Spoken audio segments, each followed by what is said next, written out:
Good morning, everybody.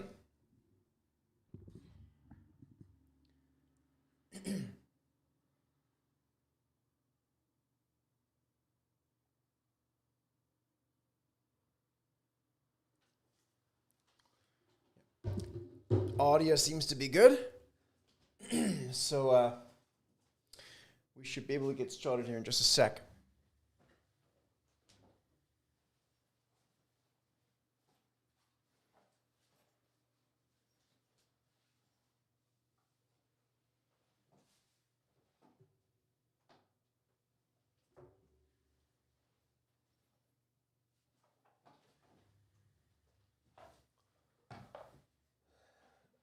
Alrighty.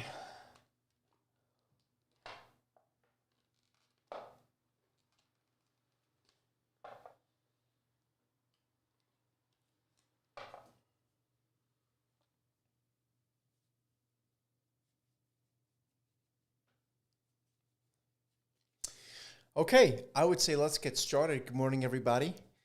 Serge Berger here from thesteadytrader.com for a Thursday. It's the 17th of April today, obviously, with the holiday shortened trading week upon us, meaning tomorrow, Good Friday, markets are closed.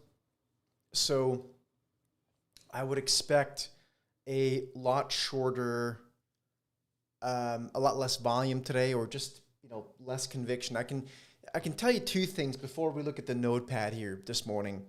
Um, when I talked to traders this morning and yesterday afternoon, actually, what I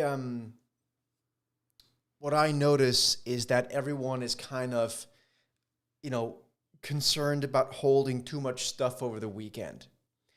And so here, because obviously of the weekend risk. So not only do we have tomorrow, Friday, being markets being closed, but also keep in mind on Monday, it's going to be you might be able to react to something, but on Monday still you have other markets around the world that are still closed. So it's quite a long weekend, and there's a lot of risk from a headline perspective. That could be up or down from a directional perspective. So I guess the long and short of it is any decisions that you make today, as far as your portfolio is concerned, as well as your trading account, uh, you need to make sure that you're comfortable with those decisions through the long weekend.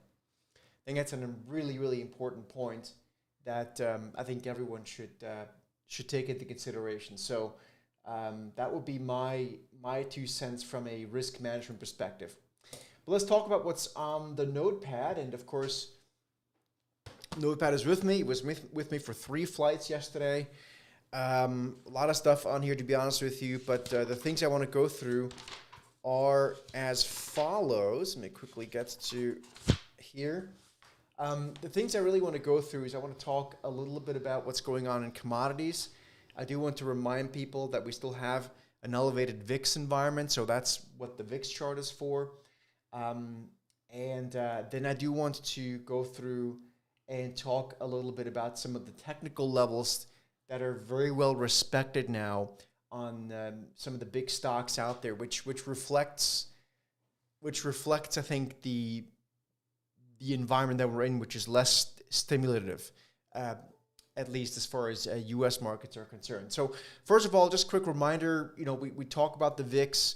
We are still above that 25 level in the VIX. So if I were to just take that line here and kind of draw it through like this, you would see that we still have above 25 VIX. So that's actually notably elevated. Obviously, when we got to the very upper end of the VIX range the other week, we had our vertical X Pro indicator tell us that it was excessive. And that's exactly what's happened since then. We've had the VIX basically come back down. That's also why, if you're a Trade Ops member, we had put on a S&P SPY. Let me quickly show you that, an SPY bull put option spread. That's here. That's this thing here. So if you look at the That's this. Okay. So that's this up arrow there. You can see we've had the S&P basically bounce nicely since then, but the volatility has come in. And so we closed that trade the day before yesterday, I believe I closed it. Yeah, the day before yesterday was Wednesday. So on Tuesday, I closed. I think volatility has come down quite a bit. I don't think volatility has it really in it to go a whole lot lower than where it is right now. So I think that's an important point that I want to bring across. And then, when we look at some of the technical levels, you can even look at commodities. So let's start with commodities. So one of the things that I've been pointing out to our members in Trade Ops, which is our community area, commodities really do look more and more attractive, and they get hit in the initial part when the economy starts to weaken, which is what's happening now. But ultimately, you could see a very bullish pattern begin to develop from all of this. So this is an ETF. It's the ticker symbol is DBC, and you can kind of see how this works. And we've now once again bounced off the lower end of the range. So that's something that I think needs to be respected here. Is this bounce off of areas like this is essentially a consolidation wedge that it's been in for for 3 years at this point. So we're 2.5 years or something like that. So I think there is plenty of reason to be cautious here in the equity market, but potentially bullish on commodities once we get to the other side of the slowdown. If you're looking at it more from a trading perspective, I did highlight this yesterday as well, the DBC ETF, which gapped down, as you would imagine, on April 3rd, so the day after the tariff announcements, and then again the day after. So, any sort of positive development there, or any just, markets being able to see through this, I think would be very positive for this ETF DBC. So if we were to fill those gaps, that gets you a good rally to the tune of about 5-6% over the course of time. So this is something I would look at. I would encourage everyone to look at commodities. We think commodities have a very bright future ahead. Again, they've taken a nosedive, if you will, over the past couple of weeks, rebounded nicely, but they took that nosedive because of the economic sensitivity that they have to the cycle. So that's one thing that I think is very interesting. The other thing I want to bring up is, we continue to see just unbelievable opportunities with our trender indicators. So I'm just going to quickly share this with you so you guys can see this. This was happening yesterday, and we did this real time in our members area with the trender indicator.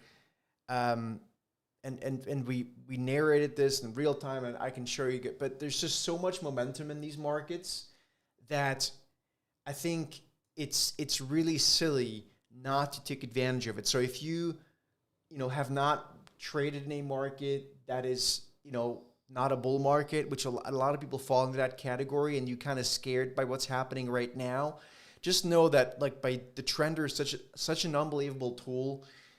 So we were trading this all live yesterday in our members area. Based on that signal, we then ended up having, the entire move ended up being something like, by the time we took it, was something like 2% in the NASDAQ 100. So if you haven't had a chance to join us in Trade Ops, just please do. I mean, you're going to absolutely love it in terms of what the trender actually does, both on the daily charts, of course, meaning multi-day, multi-week, as well as intraday. This was intraday yesterday because it was a fast market. So you can join us over there. That'd be, I think, for most people, a very, very good experience.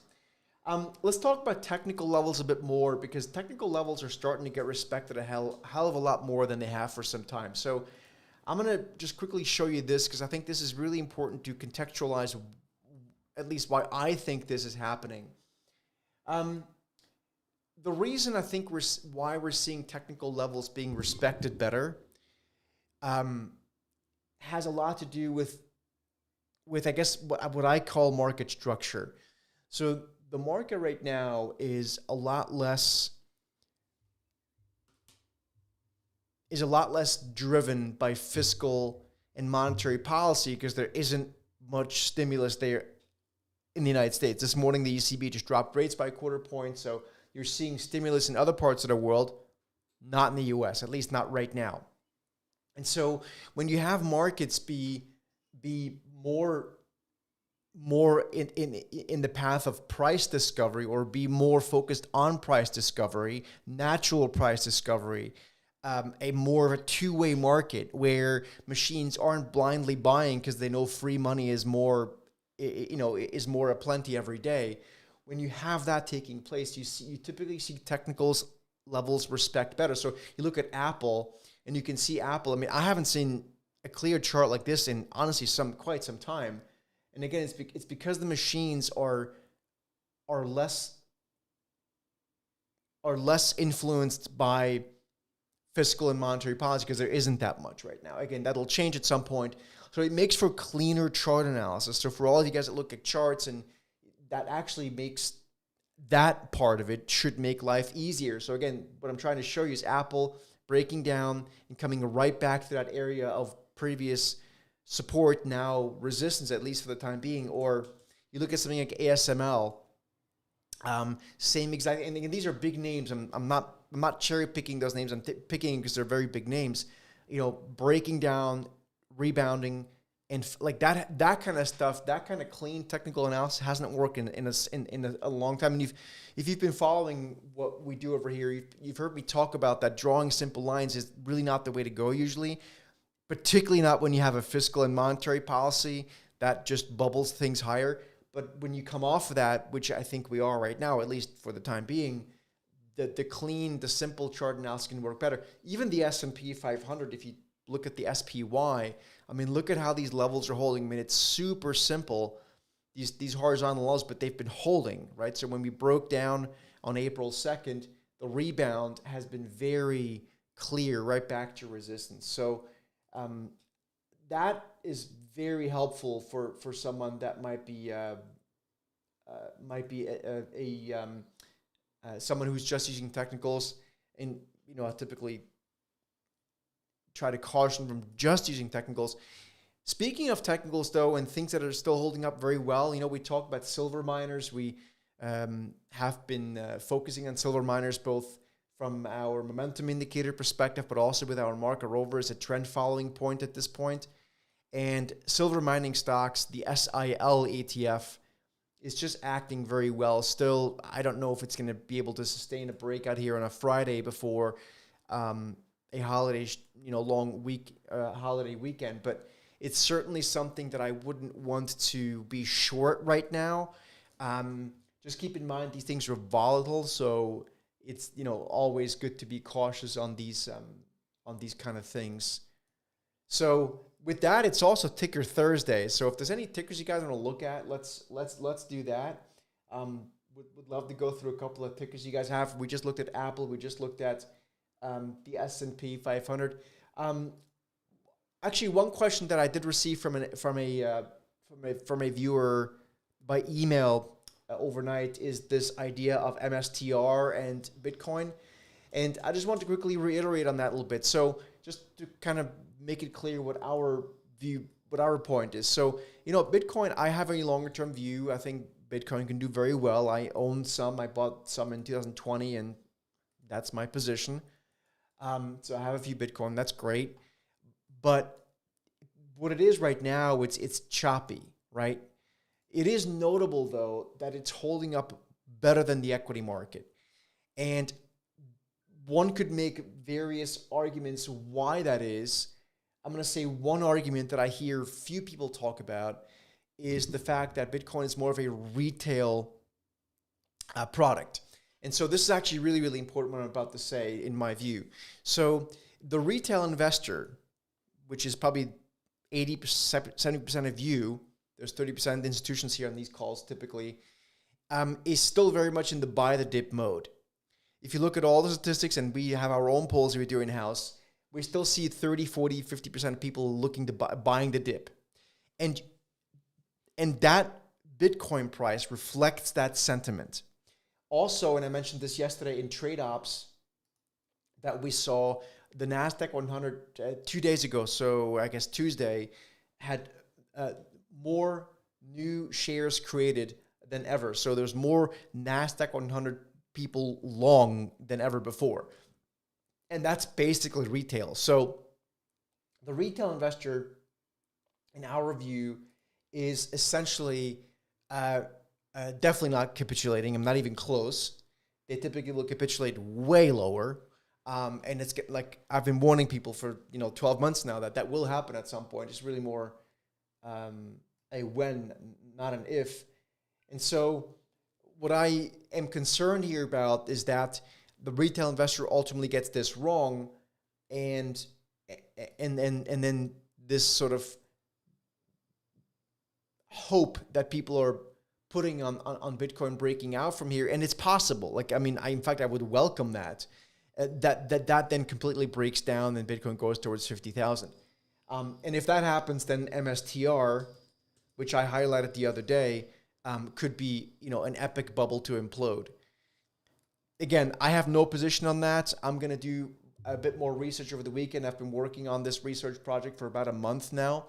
But I am very careful with getting bullish on Bitcoin here until we see better developments, because again, I think it's a lot of retail investors that are buying the dip because they've never seen anything else. It's muscle memory of 15 years. It's actually a couple of institutional calls I had yesterday on the road about that, and it's quite epic what's taking place. So instead of getting uber bullish or bearish on whether it's Bitcoin or MSTR for that matter here, I want to be open to this. Last but not least, let's have a look at Tesla. And I guess what I want to share with you here is that really, for the most part, this is a stock that's just in a trading range. So I'm going to quickly show this to you if I were to find the right drawing tool. If you really look at Tesla, obviously it had a big move to the upside, and then it had a big move to the downside. But right now, the stock, since this late February, is essentially in a trading range. So if you uber bullish or bearish a stock, just know that it's basically gone nowhere since late February. So that's maybe a month and a half or so now of going more or less absolutely nowhere. It's also a pretty actually a very wide trading range of about 26%. So if you're making a bet here on Tesla breaking down or it going back up sharply, just know that you're in a trading range, and it's a low probability trade bet at this juncture. So I thought I would point that out. Hopefully that's helpful for you guys as well. So that's kind of where we are here. I think we can leave it at this here for the week. I'll see you guys over in Trade Ops. If you are a Vertical X Pro owner, we are going to do a quick member session today at 11 Eastern. So that's in about an hour and 40 minutes or so. And then we will wrap it up here for the week on my end as well. So thanks for being here. As always, please give us a thumbs up, like, and subscribe to the channel. Very important so that we can continue to do this and that you get alerted in real time. And all of you guys that are joining us in the boot camp starting on Monday, I look forward to seeing you guys in that 3-day boot camp. We're going to be covering a lot of great stuff, strategies for this market, a specific portfolio that has actually really outperformed the market. So that's it, folks. Have a great weekend, and we'll see you guys on the inside.